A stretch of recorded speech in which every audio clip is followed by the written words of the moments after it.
تو صاحب استطاعت کسے کہتے ہیں؟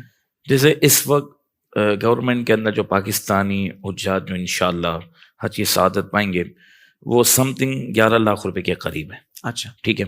اگر اتنی رقم کسی کے پاس موجود ہے اور وہ اگر جاتا ہے حج پہ اور پیچھے اس کے گھر والوں کے لیے جو ضروریات ہیں خرچ کی کھانا پینا وہ موجود ہے تو پھر اس پر یہ لازم ہے کہ وہ حج ادا کرے. اچھا ہاں قرض دینا ہے وہ قرض کی صورت میں رکھے ہیں تو اس صورت میں پھر وہ قرض ادا کرے گا کیونکہ وہ صاحب نصاب نہیں, اس کے پاس مال ہی موجود نہیں ہے. صحیح.